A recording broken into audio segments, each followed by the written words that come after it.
morning mga kaibon, mga kabagwis. Morning. At pakain tayo ng gulay sa mga ibon natin. So ito yung mga gulay, pichay. Bigyan natin sa kanila. Bigyan natin sila ng tagi-isa-isa.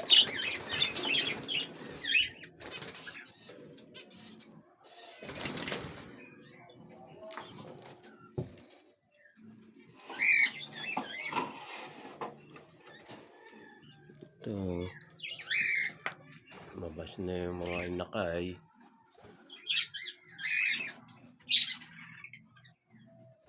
Ito na malaman.